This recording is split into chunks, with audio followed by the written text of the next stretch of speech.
नमस्कार साथियों, जैसा कि आपको विदित है, कल जो है 8th पे कमीशन के लिए कमेटी को रिकमेंडेशन कर दिया गया है या कमेटी गठित कर दी गई है और जिसके लिए कैबिनेट में लाया गया जिस प्रकरण को, और वहाँ पर भी इसकी हरी झंडी मिल गई है। लगभग 18 महीने का इस पर कार्य होना है।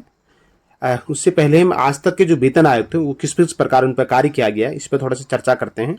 उसके बाद जो अगली हमारी वीडियो रहेगी वह 8th पे कमीशन पर रहेगी। वास्तव में क्या 2 जो 2.42 फिटमेंट फैक्टर बता रहे हैं, क्या उतना कर पाना संभव है या नहीं है, इस पर हम विस्तृत चर्चा करेंगे।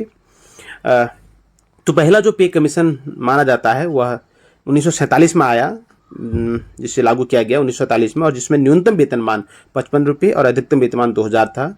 उसमें फिटमेंट फैक्टर लागू नहीं होता था क्योंकि जो नई शुरुआत थी, वेतन वृद्धि की नई शुरुआत थी, तो फिटमेंट लागू नहीं था और नहीं कोई वेतन वृद्धि वाली बात थी। पहली बार लागू हुआ था यह।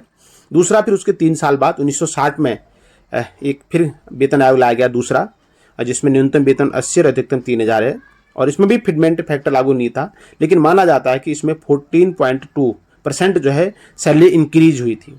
उसके बाद 60 के बाद फिर 13 साल बाद 1973 में लाया गया, जिसमें न्यूनतम वेतन 185 और अधिकतम 3500 रुपये, और फिटमेंट फैक्टर यहाँ भी लागू नहीं था। लेकिन माना गया है कि यहाँ पर सैलरी जो है 20% इंक्रीज हुई।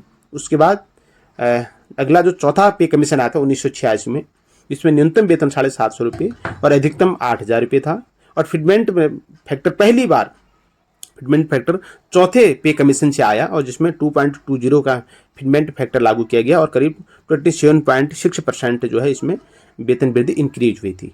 अगला 1996 में आया, जिसमें न्यूनतम वेतन 5th पे कमीशन 2550 और अधिकतम 26,000 रुपये, और फिटमेंट फैक्टर 1.86 था।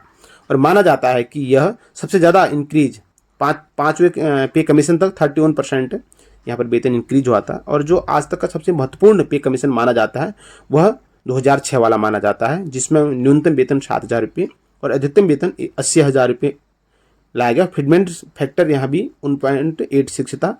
लेकिन इम्पोर्टेंट ये रहा कि यहाँ पर जो वेतन में वृद्धि इंक्रीज हुई थी वो 54% करीब हुई थी। सबसे ज़्यादा जो सैलरी अच्छी मिली कर्मचारी को वह 6ठे वेतन आयोग से मिली।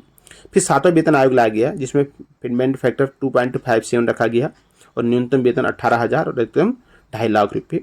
क्योंकि 7,000 को आप 7,000 को 2.57 से अगर हम मल्टीपल करते हैं तो ये करीब करीब आ रहा है इंटू 2.57, तो ये करीब करीब 17,990, तो उसको ग्रॉस में 18,000 कर दिया गया। तो उसी हिसाब से और अधिकतम ये जो है 2.5 लाख रुपये रहा इसका जो पे स्केल न्यूनतम और अधिकतम, और फिटमेंट फैक्टर 2.57, तो इस हिसाब से माना गया कि 23.55% जो है सैलरी इंक्रीज हुई। तो साथियों, अब फिलहाल जो माना जा रहा है वो अगला जो 8th पे कमीशन है उसकी जो कमेटी रिकमेंडेशन हुई है, तो वो जो है 2.42 माना जा रहा है ऐसा। लेकिन इसके लिए पूरा अब 18 महीने इसलिए लग रहे हैं इसमें, उस पर भी हम ऐसे चर्चा भी करेंगे, क्योंकि इसमें कई महत्वपूर्ण बिंदु उन्होंने दिए हैं कि भाई राज्यों का जो आपने जो सिफारिशें दे रहे हो, क्या इससे कोई राज्य इसको अफोर्ड कर पाएगा नहीं कर पाएगा करके, है नहीं है। क्योंकि होता तो ये कि कर्मचारियों को जैसे केंद्र में 3% डी बढ़ता है, तो राज्यों में भी लगभग बढ़ता है, क्योंकि कर्मचारी काम तो सेम ही एक प्रकार से कर रहे हैं। वो अलग बात है कि वो केंद्र के कर्मचारी हैं, राज्यों के कर्मचारी हैं। तो पूरी रिकमेंडेशन होगी। फिलहाल जो विद्वान अर्थशास्त्री उनके हिसाब से 2.42 के हिसाब से अगर हम फिटमेंट फैक्टर को माने, तो अगला जो वेतन बनेगा वो उस पर हम चर्चा जरूर करेंगे। अभी तक जो 7 वेतन आयोग हमारे भारत में लागू हुए हैं वो इस प्रकार हैं साथियों। अगली हमारी जो महत्वपूर्ण चर्चा का हमारा बिंदु रहेगा वह रहेगा कि वास्तव में कितनी सैलरी इंक्रीज हो रही है, और डीए मर्ज होगा या नहीं होगा, या वेतन भत्तों पर ये मिलेगा या नहीं मिलेगा।